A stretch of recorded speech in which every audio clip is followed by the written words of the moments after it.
వాళ్ళే మీకు అంటే వాళ్ళు వచ్చి మీ మీద పెత్తనం చేసేది ఏముండదు.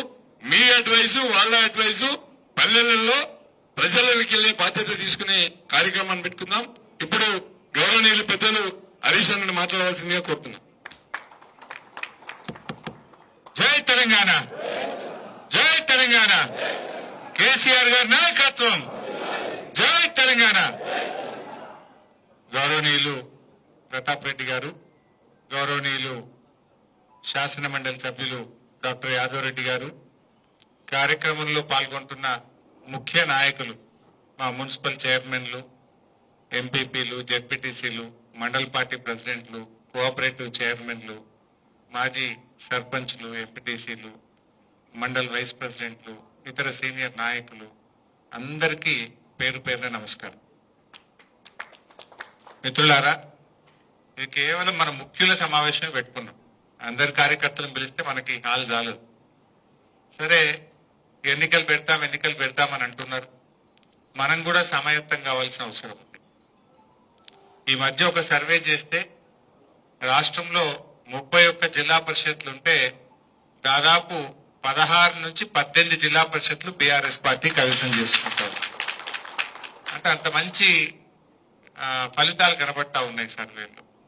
సరే, మన సిద్దిపేట జిల్లాకు వస్తే గతంలో 23 మండలాలు ఉండేటి. కొత్తగా మన కుక్నూరుపల్లి కానీ, భూంపల్లి, అక్బర్పేట్, మన దుబ్బాక్ కాన్స్టెన్సీలో కానీ, అదేవిధంగా ఒక మన ధూల్మిట్ట ఒకటి చేర్యాల జనగాం కాన్స్టెన్సీలో వచ్చింది. 26 మండలాలు ఉన్నాయి. సో 26 మండలాల్లో మనం 14 గెలిస్తే జిల్లా పరిషత్ మనది. మన 14 ఆలోచించేది లేదు. 26లో 23, 24 గెలవాలి. ఏదన్నా ఒకటో రెండో లిస్ట్ తీసినట్టు తప్ప మెజారిటీ మనం గెలవాలి. సో దానికి మనం ప్రణాళికాబద్ధంగా పనిచేయాల్సిన అవసరం. సరే, మెదక్ జిల్లాకు సంబంధించి కూడా మనకు 2 మండలాలు ఉన్నాయి. మనోహరాబాద్, తూప్రాన్ మిత్రులు కూడా వచ్చారు.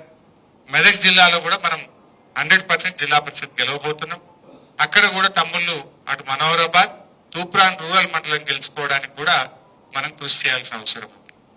మున్సిపాలిటీ ఎలక్షన్స్ ఇప్పుడు లేవు కనుక ఇటు గజ్వేల్ మున్సిపల్ కార్యవర్గం మా చైర్మన్ గారు కనబడుతుండ్రు, వైస్ చైర్మన్ గారు కనబడుతుంది, తూప్రాన్ చైర్మన్ గారు ఉన్నారు. మీరందరూ కూడా మీ కౌన్సిలర్లు, పట్టణంలో ఉండే సీనియర్ నాయకులు అందరూ కలిసి ఒక్కొక్క మండలానికి ఒక టీం మీరు కూడా పోయి పనిచేస్తే మళ్ళీ మీ ఎలక్షన్ కు మేమందరం వచ్చి పనిచేస్తాం. రారా రూరల్? సో మీరు కూడా ఇప్పుడు టౌన్ వాళ్ళు పోయి రూరల్ లో పనిచేయడానికి ప్రతాప్ అన్న, యాదవ్ రెడ్డి అన్న డిసైడ్ చేస్తారు. ఎవరెవరు ఏ మండలానికి పోవాలో మంచి టీంలు వేసుకోండి. కౌన్సిలర్, చైర్మన్ గారు, పట్టణ కార్యవర్గం పోయి మీరు కూడా కొంచెం టౌన్ లో రూరల్ లో పనిచేసి మన పార్టీని గెలిపించుకోవడానికి అందరం కలిసికట్టుగా ఒక కుటుంబం లాగా పనిచేయాల్సిన అవసరం. సరే, మనకు కాన్ఫిడెన్స్, ఆత్మవిశ్వాసం ఉండాలి కానీ అతి విశ్వాసం ఉండకూడదు. ప్రజలు కేసీఆర్ కావాలని కోరుకుంటున్నారు.